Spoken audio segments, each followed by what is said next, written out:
সহজ। এরপরে প্রশ্ন হলো, নামাজরত অবস্থায় বেশিরভাগ সময় পাশের জনের নামাজ হচ্ছে না মনে হয়, তাহলে কি করব?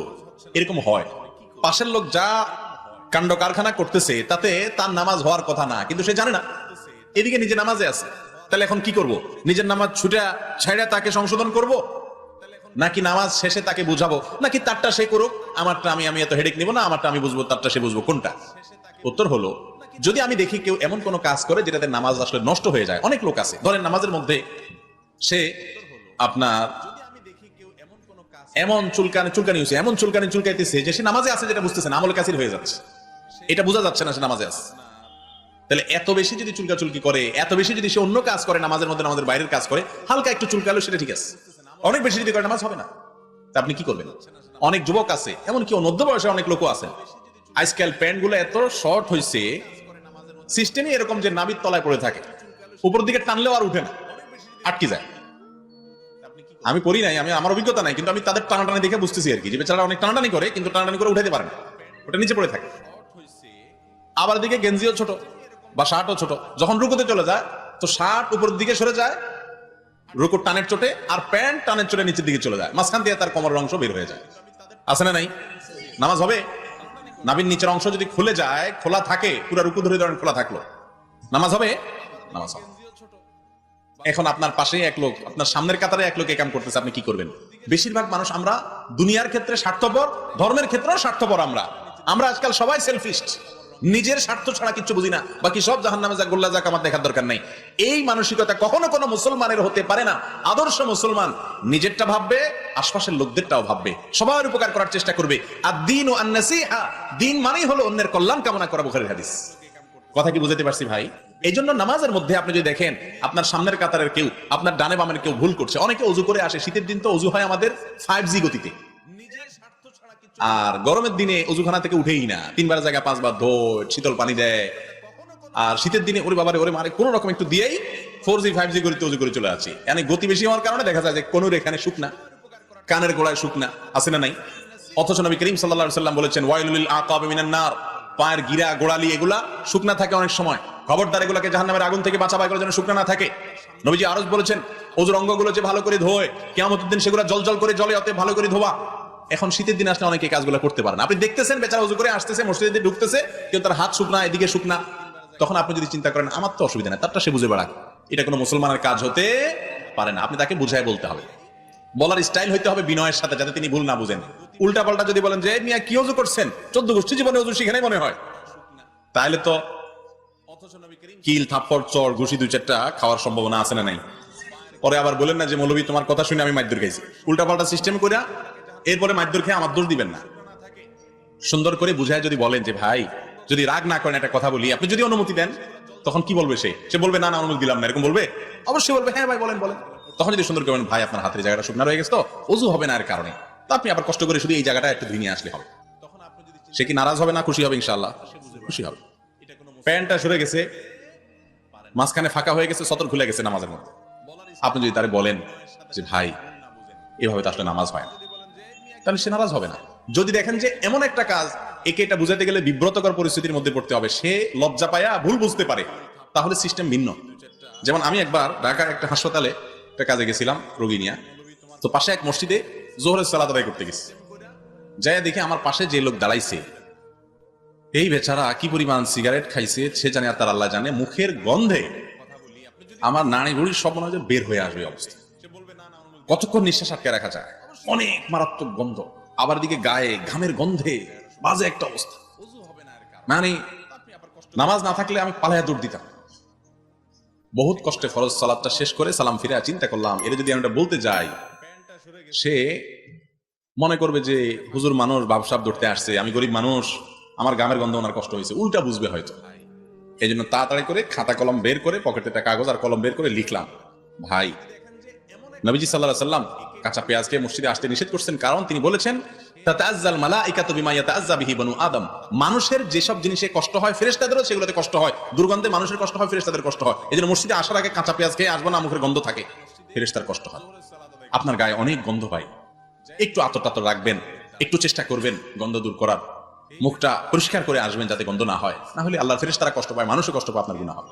সুন্দর করে লিখে সে যখন এক রাকাত পরে সেজদা গেছে, তার পাশে সেজদার তলে রেখে আমি আইজো দৌড় কাইলো দৌড়, যে পরে সে দেখে নিবে, তার কাজও হয়ে যাবে আর আমার পিঠও বাইসে গেল, টেনশন নাই। তো মোট কথা হলো, আপনি যদি কোনো মানুষকে সংশোধন করতে চান, বোঝাতে চান, রাস্তা অনেক আছে। আর যদি আপনি বলেন না ইয়ানফসি আমারটা আমার তারটা সে দেখুক, তো এটা কোনো মুসলমানের কাজ না, এটা স্বার্থপরের কাজ। কথা কি বুঝাতে পারছি? অতএব যদি কেউ আশেপাশে সালাত আদায় করতে গিয়ে ভুল ভাল কিছু করে, তাহলে সেক্ষেত্রে তাকে যথাসম্ভব বুঝাই দিবেন এবং সংশোধন করবেন। আল্লাহ আমাদের তৌফিক দান করবেন। আমাদের গ্রামে এই জায়গায় 2টি ও সব মিলিয়ে 4-5টি ওয়াজ মাহফিলে দ্বীনি নাসিহা দেওয়া হয়, কিন্তু আমাদের মসজিদগুলো খালি পড়ে থাকে কেন? আহা, এই প্রশ্নটা শুধু এই ভাই না, এই প্রশ্নটা হাজারো মানুষের, আমাদের সকলের। এত ওয়াজ হয় কিন্তু মসজিদে মুসল্লি বাড়ে না কেন? এর অনেক কারণের ভিতরে একটা কারণ এটাও যে আমাদের ওয়াজগুলো বেশিরভাগ হয় কানসুক করা ওয়াজ। আমরা ওয়াজ শুনি মজা পাওয়ার জন্য, ওয়াজ করে মজা পাওয়ার জন্য, জমানোর জন্য। আল্লাহ মাফ করুক, ওয়াজ নসিহত শোনার পর আমি কি পেলাম, বাসায় যাওয়ার সময় আমি আজকে কি শিখলাম, নতুন কি জানলাম, কাল থেকে আমার কাজের ভিতরে কি পরিবর্তন হবে, এটা যদি আপনি ঠিক করতে না পারেন, কাল থেকে যদি আপনার নতুন কোনো কর্মসূচি আপনার জীবনে যুক্ত না হয়, নতুন করে আপনি যদি কোনো কিছুকে ভিন্নভাবে ভাবতে না শিখেন, তাহলে এই ওয়াজ শোনার কোনো মানে হতে পারে না। এই জন্য কানসুক করা ওয়াজ শোনা যাবে না, শুনতে হবে কোরআন এবং হাদিসের আলোকে, যেগুলো দ্বারা আমাদের কোরআন হাদিসের ইলম অর্জন হয়, জ্ঞান অর্জন হয়। আল্লাহ আমাদেরকে তৌফিক দান করুন। সেরকম মাহফিল না হলে ভাই, এসব মাহফিল হাজারো হবে কিন্তু সমাজের মানুষের পরিবর্তন হবে না। অনেক আয়োজকরা আছে, বক্তা দাওয়াত দেওয়ার সময় চিন্তা করে যে হুজুরের সুরটা কেমন, চিল্লাইতে পারে কেমন, তারপরে জমাইতে পারে কেমন, হাসাইতে পারে কেমন। হাসাইটা তো এখন একটা ফেভারিট আইটেম, তাই না? মাহফিলের মধ্যে হুজুর হাসাইতে পারলে মাশাআল্লাহ দারুণ জমাইছে, ওয়াজ করছে। কি ওয়াজ করছে? সকালে যা ছিলাম আগের দিন আজকেও তা। তাহলে এই ওয়াজ শোনার কোনো মানে আছে? আল্লাহ তাআলা আমাদেরকে বোঝার তৌফিক দান করুন। এরপরে প্রশ্ন হলো, আমার স্বামী সাধারণত মসজিদে সালাত আদায় করেন, কিন্তু যেদিন কোনো কারণে ঘরে আদায় করতে হয় তখন ওনাকে শুধুই নামাজ পড়ো বলতে হয় এবং তিনি কিঞ্চিত রেগে যান। আমার করণীয় কি? প্রথম কথা হলো, পুরুষ মানুষ মসজিদে জামাতের সাথে সালাত আদায় করলে যে পরিমাণ মনোযোগ হয়, সালাতের নামাজের যে স্বাদ পাওয়া যায়, বাসায় একাকী পড়লে সেই স্বাদ কখনো পাওয়া যায় না। এই জন্য জামাতে সালাত আদায় না করলে শয়তান অবহেলা করে সেটাকে বিলম্ব করে, দেরি করে। একজন স্ত্রীর কর্তব্য হলো স্বামীকে আদরে, সোহাগে, স্নেহে, দাবিতে, মায়া দিয়া, মমতা দিয়া, মৃদু অভিমান দিয়া বিভিন্ন ভাবে তাকে সালাত সময় মতো আদায় করার জন্য সহযোগিতা করা। এরপরও যদি স্বামী কপাল পোড়া হয়, অযথা রেগে যায়, তাহলে স্ত্রী নিজের দায়িত্ব পালন করেছেন, আল্লাহর কাছে তার কোনো দায় থাকবে না। এরপরে প্রশ্ন হলো, ইখতিলাফি বিষয়গুলো নিয়ে ভিন্ন মতের আলেমদেরকে কটাক্ষ করা, তুচ্ছতাচ্ছিল্য করা, বিভিন্ন ট্যাগ লাগানো, চ্যালেঞ্জ করা ইত্যাদি কাজ সম্পর্কে ইসলাম কি বলে? এগুলো কি জায়েজ? আমরা সাধারণ জনগণের কি করা উচিত? ভাইরা আমার, এক একজনে এক এক রকমের আমল করলেন। উভয় রকমের আমলের কথা হাদিসে যদি থাকে, তো ইনশাআল্লাহ উভয়ের আমল দিয়ে জান্নাতে যেতে পারবেন, সে আশা করা যায়। কিন্তু অমুকে এটা কেন করলো, অমুকে এটা কেন বললো, অমুকেরটা ভুল, এই সব ইস্যু নিয়ে যদি নিজেরা ঝগড়া করেন, গন্ডগোল করেন, মারামারি করেন, ফাসাদ করেন, একজন অন্যজনকে বাজে মন্তব্য করেন, কটু কথা বলেন, বাজে ট্যাগ দেন, তাহলে মনে রাখবেন এই কাজটার কারণে জাহান্নামে যাওয়া লাগতে পারে। কথা কি বুঝাতে পারছি? ইসলামে ঝগড়া করার কোনো সুযোগ নাই, অন্তত এই সমস্ত ইস্যু নিয়ে। আজ আমাদেরকে শয়তান এই সমস্ত ইস্যুগুলোতে ব্যস্ত করে রাখছে। আমাদের সবাই মিলে শয়তানের বিরুদ্ধে লড়াই করার কথা। আল্লাহ গোটা কোরআন জুড়ে বিভিন্ন জায়গায় বলেছেন, ইন্নাশ শাইতানা লাকুম আদুউম মুবিন, নিশ্চয়ই শয়তান তোমাদের জন্য সুস্পষ্ট শত্রু। সেই শয়তানকে আমরা শত্রু হিসেবে গ্রহণ করি না। আল্লাহ বলেছেন, তাকে তোমরা শত্রু হিসেবে গ্রহণ করো, ফাত্তাখিযুহু আদুওয়া, শয়তান হিসাবে, শত্রু হিসাবে শয়তানকে জানো। কিন্তু আমরা শয়তান আমাদের বড় শত্রু না, আমাদের বড় শত্রু হলো আমাদের অন্য মুসলমান ভাই, যার সাথে আমার মতের কোনো মিল নাই, কোনো পার্থক্য আছে, তার সাথে আমার শত্রুতা। ইবলিস আমাদের ভাইদের মধ্যে মারামারি লাগাই দিয়া আসল শত্রু যে সে মজা নিচ্ছে এবং আমাদের থেকে সে বেঁচে গিয়ে বরং আমাদেরকে শত্রুতা উদ্ধার করছে। আল্লাহ তাআলা আমাদেরকে বুঝার তৌফিক দান করুন। মনে রাখবেন, ভিন্ন মতের কোনো আলেমকে কটাক্ষ করা, তাচ্ছিল্য করা, ইজতিহাদি এবং গবেষণাগত বিষয় নিয়ে একে অন্যকে গালমন্দ করা, এটা কোনো আলেমের শান হতে পারে না। আমাদের সাধারণ মানুষের কর্তব্য হলো সব ধরনের সীমালঙ্ঘন করা, হঠকারী এবং উগ্র চরমপন্থা অবলম্বনকারী মানুষের যেই হোক তাকে বয়কট করা, তার এই চরিত্রটাকে অন্তত বয়কট করা, এটা আমাদের সকলের কর্তব্য। তাহলে ইনশাআল্লাহ আমাদের সমাজটা সুন্দর হবে। আল্লাহ তাআলা আমাদেরকে মিলে মিশে কোরআন এবং হাদিসের পথে চলার তৌফিক দান করুন। এরপরে প্রশ্ন হলো, চুল দাড়ি স্ট্রেইট করানো যাবে কিনা? অনেকে চুল দাড়ি সোজা করেন, স্ট্রেইট করেন, এবং এটার জন্য অনেক প্রসেস আছে, অনেক পদ্ধতি আছে। তো চুল দাড়ি এগুলো স্ট্রেইট বা সোজা করতে পারবে কিনা একজন মুসলমান? এর উত্তর হলো, যদি চুল দাড়ি কারোর খুব বেশি কোকড়া হয়, দৃষ্টিকটু হয়, বা যেরকমই হোক তিনি এটাকে স্ট্রেট করছেন, সোজা করেছেন সুন্দর করার জন্য। এবং সেটা দেখতে যদি দৃষ্টিকটু না হয়, আল্লাহর মৌলিক সৃষ্টিতে তেমন কোনো উল্লেখযোগ্য পরিবর্তন বলার মতো কিছু না হয়, যেটা নর্মাল স্টেটে আমরা দেখি, সেটাতে কোনো অসুবিধা নাই, এটা করা যাবে।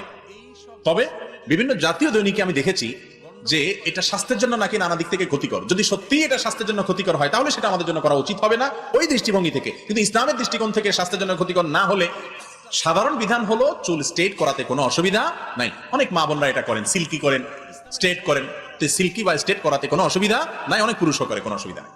কিন্তু মহিলারা এটা করে যদি পরপুরুষের দৃষ্টি আকৃষ্ট করার ইচ্ছা পোষণ করেন বা সে নিয়তে করেন তাহলে সেটা ভিন্ন কারণে গুনাহ। কিন্তু চুল বা দাড়ি এটা স্ট্রেট করার পরে শরীরে নিষেধাজ্ঞা নাই, নিষেধাজ্ঞা নাই, সেরকম কাজ করতে কোনো অসুবিধা নাই, এ জাতীয় বিষয়। এরপরে প্রশ্ন হলো ইয়া সালামু বলে কোনো দোয়া আছে কিনা। অনেকে বলে ইয়া সালামু 700 বার খতম করলে রোগ মুক্তি মিলে, কথাটির সত্যতা কতটুকু জানতে চাই। ইয়া সালামু এরকম কোন দোয়া কোরআন হাদিসে শেখানো আছে কিনা। উত্তর হলো সালাম এটা আল্লাহ তাআলার গুণবাচক নামের একটা, আসসালাম এটা আল্লাহ তাআলার গুণবাচক নামের একটা। এখন এই নাম এটা দিয়ে যদি আল্লাহকে ডাকে ইয়া সালাম ইয়া সালাম, তো কোনো অসুবিধা নাই। আল্লাহকে ডাকলো হে শান্তিদাতা, এ অর্থ দাঁড়াবে, আল্লাহকে অর্থে ডাকলো কেউ, কোনো অসুবিধা নেই। কিন্তু ইয়া সালাম এটা 700 বার পড়তে হবে এরকম কথা কোরআন হাদিসে কোথাও বলা হয়নি।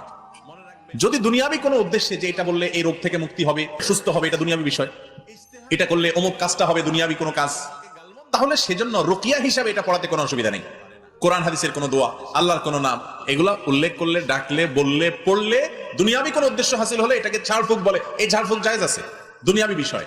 কিন্তু যদি কেউ বলে এটা এতবার পড়লে এই সওয়াব হবে, ওইটা অতবার পড়লে ওই সওয়াব হবে, তাহলে সেটা কিন্তু জায়েজ নাই। কারণ সওয়াবের বিষয়টা কোরআন হাদিসে আসতে হবে। ওইটা আমি নিজে থেকে আল্লাহ কাকে কি কোনটা পড়লে কত সওয়াব দিবেন আমি নিজে থেকে বলার কোনো অধিকার নাই। এটা আল্লাহ এবং তার রাসূল সাল্লাল্লাহু আলাইহি ওয়াসাল্লাম যদি না বলে থাকেন সেটা মনে করার সুযোগ নাই। সবচেয়ে বড় কথা হলো আল্লাহর গুণবাচক নামগুলো কিন্তু ওইগুলা জপে জপে আমাদের বিভিন্ন স্বার্থ হাসিল, বিভিন্ন কাজ উদ্ধারের জন্য আসে নাই। ওইগুলো আসছে আল্লাহ সম্পর্কে জানার জন্য, যে আল্লাহর বাসির নামের অর্থ কি, আল্লাহর আলিম নামের অর্থ কি, খাবির নামের অর্থ কি, আল্লাহ রাব্বুল আলামিনের এই সমস্ত নামের অর্থ জেনে সেগুলোর প্রতি ঈমান আনা, এটা হলো আমাদের কাজ। দুঃখের বিষয় হলো আমাদের দেশে মানুষ সেগুলোর প্রতি ঈমান আনার চাইতে ওই কোনটা কতবার পড়লে কি লাভ হবে সেই হিসাব নিয়ে ব্যস্ত। আল্লাহর গুণবাচক নামের প্রতি ঈমান আনা এটা ঈমানের গুরুত্বপূর্ণ একটা পার্ট। আল্লাহ তাআলা আমাদেরকে বোঝার তৌফিক দান করুন। এরপরে প্রশ্ন হলো আকিকাতে পশুর মাংস বিলি করলে কি আকিকার সুন্নাত আদায় হবে। আকিকাতে পশুর মাংস বিলি করলে কি আকিকার সুন্নাত আদায় হবে। আকিকার পশুর গোশত কোরবানির পশুর গোশতের মতো, এটা আপনি গরিব দুঃখীকে বিলি করে দিতে পারেন, তাতেও আকিকা হয়ে যাবে। আবার নিজেরা খেতে পারেন, কিছু খেলেন, কিছু দান করলেন, কিছু আত্মীয় স্বজন দিলেন, সেটা আরো ভালো, এটাও করা যাবে, কোনো অসুবিধা নাই। এরপরে প্রশ্ন হলো আকিকা 7 দিনের দিন করতে না পারলে কি ঠিক 14 বা 21তম দিনে করতে হবে, নাকি 14 বা 21তম দিনের মধ্যে করলে হবে, কোনটা সুন্নাহ? সুন্নাত হলো আকিকা 7ম দিনে করা, 7 দিন পরে না। 7ম দিন কিভাবে ঠিক করবেন? খুব সহজ হিসাব। যেই বারে শিশু জন্ম হবে পরবর্তী সপ্তাহের আগের বারটা, ধরেন শুক্রবারের সন্তান জন্ম হয়েছে, তাহলে পরবর্তী সপ্তাহে শুক্রবারের আগের বারটা কি? বৃহস্পতিবার, বৃহস্পতিবারে আকিকা করবে। আর যদি রাত্রে জন্মগ্রহণ করে তাহলে রাত আগে আসে, আজকে রাত্রে জন্মগ্রহণ করলে আগামীকাল বুধবার, অতএব এটা বুধবার ধরবেন রাত্রেরটাকে, তাহলে আগামী মঙ্গলবারে আপনি আকিকা করবেন। এই 7ম দিনে আকিকা করা সুন্নাত। যদি কোনো কারণে 7 নম্বর দিনে করতে না পারেন তাহলে 14 নম্বর দিনেও করা যাবে, 21তম দিনেও করা যাবে। এই দুইটাও বিভিন্ন হাদিস দ্বারা প্রমাণিত হয়। যদি 7, 14, 21 এই 3টা ডেটে কোনোটা মেনটেন করতে না পারেন তাহলে পরে করলেও আকিকা আদায় হবে। অনেকে আকিকার জন্য বলে বা বিদেশ থেকে আসুক, অমুক আসুক, তমুক আসুক, এগুলো আমাদের ভুল ধারণা।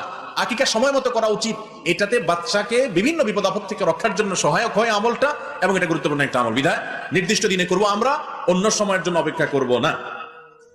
তবে অন্য সময় করলে হয়ে যাবে, সুন্নাতের খেলাফ হবে। অনেক হাদিসে এসেছে রাসূল সাল্লাল্লাহু আলাইহি ওয়াসাল্লাম দেখেছেন যে মৃত্যুর পর সাহাবীরা জান্নাতে চলে গেছেন। আবার শুনলাম বিচার কার্য পরে জান্নাত জাহান্নাম নির্ধারণ হবে। কথাগুলোর মধ্যে তো একটু বৈপরীত্য দেখা যায়, তাই এটা সঠিক ধারণা জানতে চাই। খুবই গুরুত্বপূর্ণ প্রশ্ন ভাই। রাসূল কারীম সাল্লাল্লাহু আলাইহি ওয়াসাল্লাম মেরাজে গিয়ে দেখেছেন কোন সাহাবীর জুতার আওয়াজ জান্নাতে শোনা যাচ্ছে, তিনি আগে জান্নাতে চলে গেছেন। অমুক সাহাবী জান্নাতে চলে গেছেন, অমুককে জাহান্নামে শাস্তি দেওয়া হচ্ছে, নবী সাল্লাল্লাহু আলাইহি ওয়াসাল্লাম দেখেছেন। অথচ আমরা জানি জান্নাত জাহান্নামের ফয়সালা হবে বিচারের মাঠে, বিচারের পরে, তাই না? তাহলে নবী সাল্লাল্লাহু আলাইহি ওয়াসাল্লাম কিভাবে দেখলেন? গুরুত্বপূর্ণ প্রশ্ন। এটার উত্তর হলো আলামুল গায়ব বা অদৃশ্যের জগৎ, যেটা আমাদের এই দৃশ্যমান জগতের বাইরে, জান্নাত জাহান্নাম আখিরাত, এগুলো সব অদৃশ্যের জগৎ, যেগুলো আমরা চোখে দেখি না। সেই জগৎগুলো দুনিয়ার জগতের মতো না। জান্নাত জাহান্নাম ইতিমধ্যে সৃষ্টি করা হয়ে গেছে, এটা আহলে সুন্নাত জামাতের আকীদা, এটা কোরআন আয়াত দ্বারা প্রমাণিত। আগে থেকে জান্নাত জাহান্নাম তৈরি আছে, কিন্তু সেখানে কোনো মানুষ প্রবেশ করেছে কিনা? উত্তর হলো কিয়ামতের দিন বিচারের পরে সবাই প্রবেশ করবে। তাহলে নবী সাল্লাল্লাহু আলাইহি ওয়াসাল্লাম কিভাবে দেখলেন? এর উত্তর হলো, এই দেখাটা প্রতীকী অর্থে দেখা হতে পারে যে এইরকম দৃশ্য হবে, আল্লাহ তাআলা সেটা নবী সাল্লাল্লাহু আলাইহি ওয়াসাল্লামকে হয়তো দেখাইছে। কথা কি বুঝাতে পারছি? স্বপ্নের মধ্যে যেরকম আমরা দেখি না, যদিও নবী সাল্লাল্লাহু আলাইহি ওয়াসাল্লাম মেরাজটা স্বপ্নে হয়নি, সরাসরি হয়েছে, তো আল্লাহ তাআলা তাকে দেখিয়েছেন অদৃশ্যের জগতে। সেটার ধরন কেমন ছিল, সেটার প্রকৃতি কেমন ছিল, সিস্টেমটা কেমন ছিল, এটা একমাত্র আল্লাহ তাআলা ভালো জানেন। আজকাল মেটাভার্স বের হয়েছে, যেখানে আপনার ভার্চুয়ালি একজন আরেকজনের ফ্রেন্ড হলে তার সাথে তার নাকি সাক্ষাৎ করতে পারবে, নানান আপনার বিষয় এমন সহজ হবে যে সরাসরি যেরকম হয় অনলাইনে নাকি সেরকম হবে অনেকটা। তো মেটাভার্সের পরে আরো কত কোন ভার্স বাইর হয় আল্লাহ জানে। তাহলে অদৃশ্যের জগতে এসব যারা আবিষ্কার করছে তাদের মাথাগুলোর যিনি সৃষ্টিকর্তা, তিনি আখিরাতে আরো কত কিছু রেখেছেন। জান্নাতে তিনি সাহাবীদেরকে কিভাবে দেখেছেন, এখনো তারা প্রবেশ করেন নাই। এই মেটাভার্স বা এই জাতীয় আরো অনেক কিছু দেখলে বোঝা যায় সেটা আল্লাহর দ্বারা অসম্ভব কোনো কিছু না, একেবারে ইজি। কথা কি বুঝাতে পারছি? তার ধরন কেমন হবে একমাত্র আল্লাহ ভালো জানেন। তবে হাদিস দ্বারা প্রমাণিত হয়েছে, আমরা বিশ্বাস করি যে তিনি দেখেছেন। সেই দেখাটা আপনার কিভাবে হয়েছে, এটা কি প্রতীকী ভাবে হয়েছে না কাল্পনিক ভাবে হয়েছে, নাকি নবী করিম সাল্লাল্লাহু আলাইহি সাল্লামকে ওই মুহূর্তের জন্য আল্লাহ তাআলা তাদের হাজির করে দেখিয়েছেন, আল্লাহ ভালো জানেন। এরপরের প্রশ্ন, ওযুর পরে কালিমায়ে শাহাদাত পাঠের সময় আঙ্গুল দ্বারা পশ্চিম দিকে ইশারা করতে হবে কিনা, সঠিক নিয়মটা জানতে চাই। ওযুর পরে কালিমায়ে শাহাদাত পাঠ করার ব্যাপারে হাদিসে নির্দেশনা আছে, আশহাদু আল্লা ইলাহা ইল্লাল্লাহ ওয়া আশহাদু আন্না মুহাম্মাদান আবদুহু ওয়া রাসূলুহু ওয়া আশহাদু আন্না মুহাম্মাদার রাসূলুল্লাহ। আপনি কালিমায়ে শাহাদাত পড়বেন, কিন্তু আঙ্গুল উঠাবেন কিনা পশ্চিম দিকে, তো এই বিষয়ে কোরআন এবং হাদিসে কোনো বর্ণনা আমার জানা মতে নাই। বিশুদ্ধ বা সাব্যস্ত হয়েছে কোন হাদিস দ্বারা এরকম কিছু আমি পাই নাই। বরং ইসলাম ওয়েব, মার্কাজুল ফতোয়া সব বিভিন্ন বিশ্ববিখ্যাত ফতোয়ার ওয়েবসাইটে ঘাটাঘাটি করে এর আগে আমি বিভিন্ন সময় বিভিন্ন জায়গায় দেখেছি, যে সম্পর্কে ওলামায়ে কেরাম মুফতিগণ অনেকেই মন্তব্য করেছেন যে এই বিষয়ে নবী করিম সাল্লাল্লাহু আলাইহি ওয়াসাল্লাম থেকে কোনো কিছু সাবিত হয় না, সালাফ থেকেও সাবিত হয় না যে ওযুর পরে কিবলার দিকে আঙ্গুল দিতে হবে, আশহাদু আল্লা ইলাহা ইল্লাল্লাহ পাঠ করতে হবে, এটা ভিন্ন বিষয়। কথা কি বুঝাতে পারছি? এরপরের প্রশ্ন হলো, ডক্টর আব্দুল্লাহ জাহাঙ্গীর রাহিমাহুল্লাহ স্যারের সাথে আপনার কিভাবে পরিচয় হয়, জানার খুব ইচ্ছা, যদি একটু বলতেন। ডক্টর আব্দুল্লাহ জাহাঙ্গীর রাহিমাহুল্লাহ স্যারের সাথে আমার প্রথম সাক্ষাৎ হয় তার অফিসে, জিনাইদে আসুন্নাহ ট্রাস্টের অফিসে। আমি সৌদি আরবে তখন ছিলাম, ইসলামিক সেন্টারে দাওয়াতের কাজ করতাম। দেশে আসার পর আমার একজন শ্রদ্ধাভাজন উস্তাদ, যশোর জামিয়া ইসলামিয়ার মুফতি মুজিবুর রহমান সাহেব হাফিজাহুল্লাহ হুজুরের কাছ থেকে প্রথম বলি যে স্যারের আলোচনা শুনি, আমার কাছে খুব ভালো লাগে। মনে হয় এই উম্মতের মধ্যে যেন ঐক্য সৃষ্টি হয় তিনি চেষ্টা করেন, উম্মতের মধ্যে যেন বিভেদ না হয় সেই চেষ্টাটা তিনি করেন, মানুষের মধ্যে যেন আন্তরিকতা হয় সেই চেষ্টাটা তিনি করেন। কোরআন এবং হাদিসের যেসব বিষয়গুলো ফোকাস করা হয় না সেগুলোতে তিনি ফোকাস করার চেষ্টা করেন, সমাজের মানুষকে খাঁটি মুসলমান বানানোর চেষ্টা করেন। লোকটার সার্বিক বিষয়গুলো আমার খুব ভালো লাগে। তো ওনার নাম্বার আপনার কাছে আছে কিনা? উনি বললেন আছে, আমি দেখা করতে চাই। তখন উনি আমাকে নাম্বার দিলেন, দিলে আমি ফোন দিয়ে ওনার থেকে টাইম নিয়ে দেখা করি। প্রথম সাক্ষাৎ এটা 2000 বোধ হয় 11, 12, 13 এরকম হবে, 11 বা 12 হবে। এরপরে পিস টিভি যখন এখান থেকে যখন ডাক আসলো, তিনি আমাকে ফোন দিয়ে বললেন যে আপনি এখানে যাবেন, আমি আপনার নাম্বার দিয়েছি তাদেরকে। এভাবে আস্তে আস্তে সব কথা হয়। দুবাইতে 1 মাস এই টেলিভিশনের প্রোগ্রামে আমরা ছিলাম। এরপরে দেশে আসলে আমি যাইতাম, উনি আমার ডাকে বিভিন্ন জায়গায় বিভিন্ন প্রোগ্রামে, ঢাকায়, যশোরে বিভিন্ন জায়গায় প্রোগ্রাম করেছেন। এভাবে একটা আন্তরিকতা তৈরি হয়। কিন্তু আলহামদুলিল্লাহ অল্প সময়ের সান্নিধ্যে স্যার রাহিমাহুল্লাহ থেকে যা কিছু শেখার সুযোগ হয়েছে, শুধু আমি না, অনেক মানুষ শিখছেন। এই জন্য আল্লাহ তাআলা তাকে উত্তম বিনিময় দান করুন। তার যে উত্তম আখলাক, তার যে সুন্দর গুণাবলী, এগুলো আল্লাহ তাআলা আমাকে, আপনাকে, আমাদের সবাইকে দান করুন। আমি আল্লাহর কাছে সবসময় এই দোয়াটা করি, আল্লাহ ওনার উত্তম আখলাক, উত্তম আচরণটা, ওনার সুন্দর গুণাবলীগুলো আমাকে দান করুন, এবং সেগুলো দিয়ে আমরা যেন সবাই আলোকিত হতে পারি। আল্লাহ তাআলা আমাদের সবাইকে তৌফিক দান করুন।